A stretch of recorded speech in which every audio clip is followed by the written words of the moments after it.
Dear Globelics friends and colleagues, I have been offered the opportunity to give a short lecture, and I have decided to bring to you some of the most important conclusions from my most recent book, The Learning Economy and the Economics of Hope.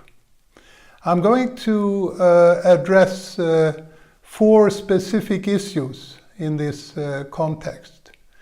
First, I'm going to try to explain why I think that we really need a new kind of economics. Second, I'm going to speak about why did the European vision of an inclusive and innovative society fail. Third, I'm going to talk about why we need new forms of global governance.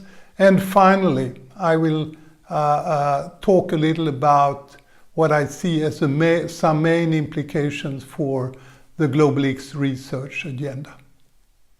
When addressing these issues, I will take as starting point the concepts, the economics of hope, and the learning economy. I will therefore begin with a brief introduction to those concepts. The economics of hope alludes to the book by Christopher Freeman from 1992. It's a series of essays which cover topics related to science policy, innovation and competitiveness, and it links science and technology to broader social and environmental issues. Freeman criticized the dominant paradigm in economics and public policy. He was critical to contemporary capitalism because it produces growing inequality and it leads to depletion of natural resources. He was, however, equally critical to dystopian perspectives where current negative trends are projected into the future and transformed into catastrophic scenarios. The perspective presented in my book is similar but also somewhat different. Freeman built his conditional optimism upon the assumption that science and technology has a lot to offer in terms of solutions to the world's problems. If, but only if, the institutional setting allowed them to serve society. I combine this perspective with the potential of the learning economy, where human interaction and learning at different levels, spanning from the individual, the single organization, to the regions and the nation, shape what's happening in the world. The learning economy concept is based upon an understanding of all human beings as having the capacity to learn. Learning does not here only refer to expanding cognition and to developing new skills. The values and ideas that people adopt will reflect their experiences. The motivations that drive people will reflect the experiences as well as the expectations of others. This perspective gives ground for conditional optimism, since it opens up for a major generalized change, not only in technology, but also in institutions, governance, and even in human motivations and behavior. Let me now move on to the second point. Why do we need a new kind of economics? One of the major conclusions from my research on the economics of innovation and learning is that the perspectives that standard economics impose upon society are both biased and misleading. The focus upon rational choice, allocation of scarce resources, and equilibrium only captures some dimensions of the modern economy. Using alternative perspectives where the focus is upon learning as an interactive process and innovation directs attention to other, at least as important dimensions. In the book, I insist that economics should remain a social science, taking into account the complexity of the strivings and hopes of human beings. People cannot be reduced to algorithms or automatons as assumed in standard economic models. The basic assumption about rational behavior in economic models, where individuals and firms are assumed to act as if they know everything that will happen even in the future, is absurd. And it leads, of course, to absurd conclusions and dubious policy recommendations. Below, I have listed 10 points where my research as it is presented in the book indicates that an understanding different from the one offered by neoclassical economics is needed. The concept of scarcity does not apply to knowledge. The assumption of rational choice cannot be applied to innovation processes. Markets for innovations are not arm's-length markets. More intense competition goes hand in hand with more intense cooperation. Firms and individuals are definitely different, both in terms and skills and efforts, and therefore assumptions of some kind of archetypical or representative firm is misleading. Also, I would say important that learning is a social process with major economic impact. And growing inequality actually undermines processes of learning. This is neglected when policies are developed that increase inequality within and across countries. International competitiveness reflects dynamic capabilities, including the capability to learn. And international trades affect the national knowledge base in the countries involved, something which is neglected in standard economics. Finally, one main role for government is to give new direction to technological trajectories, not only to fine-tune in terms of macroeconomic policies. Joseph Schumpeter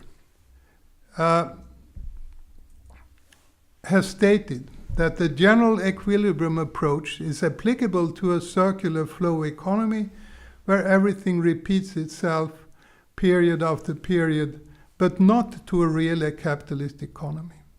My research supports Schumpeter's view, and it shows that the neoclassical economic perspective is best suited for an economy without innovation. In order to understand economic development, innovation and learning must be given a central role in economic theory. Such a shift in perspective opens up for positive sum games where international competition is combined with international cooperation and knowledge sharing to solve major global problems. Global warming and the absolute scarcity of natural resources require strategies that create knowledge abundance through local and global sharing of technological and organizational knowledge. Let me now move on to the question about what went wrong with Europe. The concept, the learning economy, was inspired by research on innovation and industrial dynamics in Denmark, showing that participation of workers and consumers in processes of innovation had a positive impact on growth and competitiveness. In research on Europe, we found that egalitarian countries with low degree of income inequality and high degree of involvement of ordinary workers in processes of change were more innovative than those with high degrees of income inequality and with more hierarchical work organization. The Lisbon strategy from 2000 was influenced by such an optimistic view. But the strategy had from the very beginning two competing sources of inspiration. One reflected the idea of an egalitarian knowledge-based development.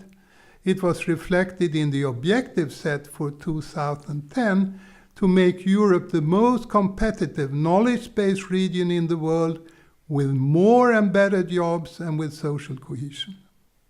But the other competing source was mainstream economics as practiced by OECD economists, and it was reflected in a simplistic call for a more flexible labor market, meaning that wages should adjust more quickly to changes in the demand for labor. Already halfway through the planning period, around 2005, the strategy became oriented mainly toward increasing flexibility, and the objectives set for investment in knowledge and promoting learning were never given high priority. The ideas of the knowledge-based and learning economy were never taken seriously by the mainstream economists who were in charge of economic policy in Europe. In the wake of the financial crisis, the coordination of economic policy was given up, and under the auspice of the German leadership, it was decreed that each EU member country should increase its own competitiveness, mainly by reducing wages and by austerity policies. In the wake of financial speculation against the weak members of the Eurozone, a competitiveness pact was established where each single country on its own should assure that the domestic economic policy and economic fundamentals were acceptable to finance capital, or what was called the market. This turn of events had far-reaching consequences for Europe, but also for the rest of the world. One consequence was that the efforts to build a strong national knowledge base in European countries were given even lower priority. Among the several victims of austerity policy were the investments in research, education, and training. The character of Europe's competitiveness strategy is important for the world economy as a whole. When all the European countries focus upon lowering costs and reducing the volume of public expenditure, it contributes to weak effective demand and to economic stagnation at the world level. And the neglect of investment in knowledge and learning undermines innovation and growth from the supply side. The focus on austerity weakens trade unions and reduces the capacity of governments to redistribute income to the poor. And the final outcome is economic stagnation combined with growing inequality. The challenge for Europe is to reinvent the original intentions behind the European Union, so they fit into the context of the globalizing learning economy. This requires a new kind of internal solidarity with priority of investments in knowledge in the weak countries and breaking the current tendency toward increasing inequality within and between countries. It also requires a change of the competitiveness discourse and practice so that Europe carries its fair share of world investment in knowledge. This would require strong political leadership and a readiness to go against the interests of global finance.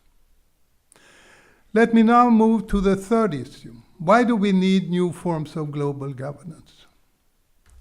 As I already mentioned, Europe's attempt to build new and more ambitious forms of international collaboration may be seen as an experiment aiming at overcoming the limitations of national governance when it comes to tackle global problems. In the book, I point to two different trends that give prominence to new forms of global governance. The first I do with reference to three separate chapters, one on Europe, one on China, and one on Africa. I show how emerging problems and opportunities in one of those regions reflect what's happening in one of the other regions. Second, I refer to three types of crises that can be tackled only through international cooperation. The austerity strategy, as I already mentioned, with weak investment in knowledge and learning in Europe, has a negative impact upon world economic growth, while China's high rates of growth and strong investment in knowledge has the opposite effect. Also, China's increased demand for natural resources contributed to high rates of economic growth in Africa. The character of the growth was, however, lopsided. It did not lead to sustained growth in manufacturing and agriculture. This is one factor explaining the lack of job creation in Africa and the growing number of young people from Africa trying to migrate into Europe. It is obvious that the world economy is strongly interconnected and that political choices made in one part of the world has major impact on living conditions in other parts.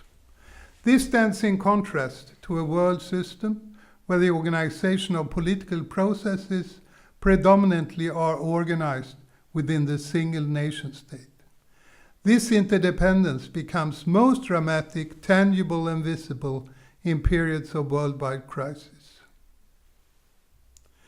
The financial crisis that exploded 2007 and 2008 had as prerequisite a series of political decisions to deregulate national and international financial markets, and that was based on a push, especially from strong financial concentrations and political forces in the United States and the United Kingdom.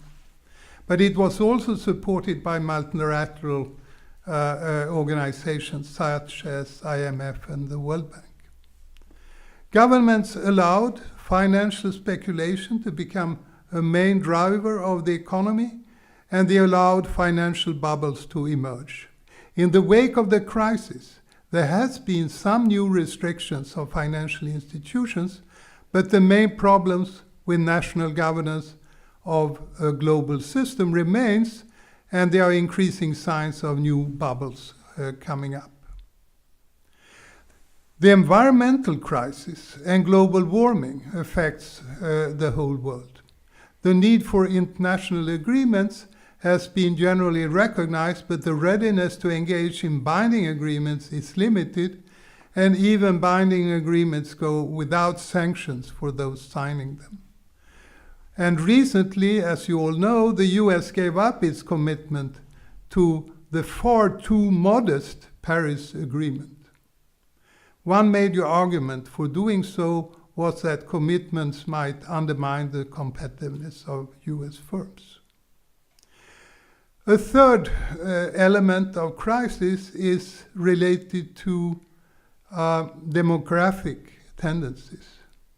In parts of Europe and Japan, the nativity is so low that population is shrinking and the population is aging.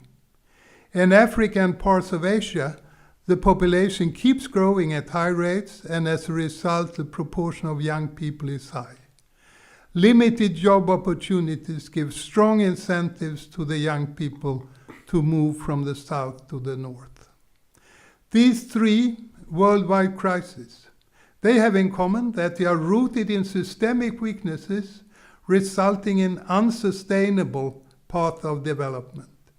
They also have in common that they demonstrate the need for new types of coordination at the global level. Finally, they have in common that the solution will require an active and entrepreneurial state that gives direction to knowledge creation and learning. Market forces will, if left alone, only aggravate the problems.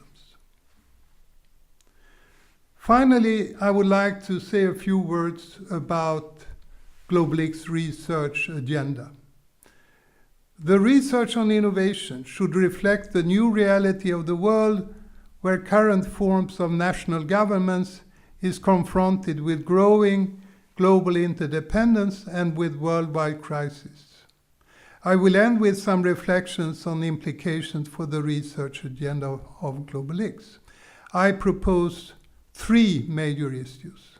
First, we need to go beyond the idea that innovation should be stimulated and given more speed, and focus more on how to change the direction of innovation and ask the following question.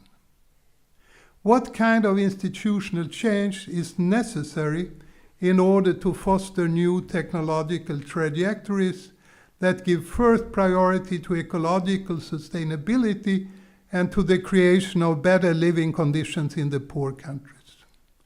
Second, we need to understand better how national innovation systems are affected by globalization and ask the following questions. How do different forms of globalization and different forms of opening up of national innovation systems affect the creation, diffusion, and use of knowledge at the local, national, and global level? Is it possible to establish transnational innovation systems aiming at sustainability and social inclusion? Third,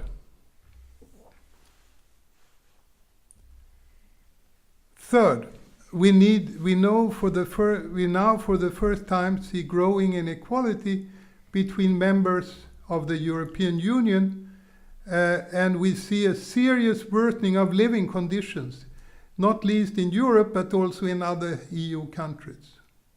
This raises the following research questions. How can investment in knowledge and the promotion of learning contribute to re-establishing social cohesion in Europe? What are the direct and indirect dynamic effects of the growing inequality in Europe on development? I hope that the conference will result in a revitalization of Globelics, and that Globelics will combine analysis of European problems with analysis of Europe's role in the world. In a world of interdependence, with a changing knowledge landscape, no global region can neglect what is happening in the other regions. Let me finish by extending my warmest greetings to all participants in the conference. And a special greeting and thanks to José Casiolato and his colleagues who have served as Secretariat for Globelics in connection with preparing the conference. And a special greeting also to Yannis and his colleagues in Athens who did the hard work to prepare the conference. I actually think that the two of them deserve an applause. Never was the need for Globelics more urgent than now. Globelics stands in contrast both to those elites who preach the sermon of a kind of globalization that increases inequality between people and between countries. And it stands also in contrast with nationalists' ideas who preach ethnic cleavages and intolerance. What we need is to build national innovation systems that combine building strong domestic capabilities with openness. But we also need new rules of the game where the strong share knowledge and technologies with the less strong. Within Globelics, mutual respect and recognition across diversity is the key to a successful future. I wish you all a very successful conference, and let me end with my standard phrase, please work hard and have fun.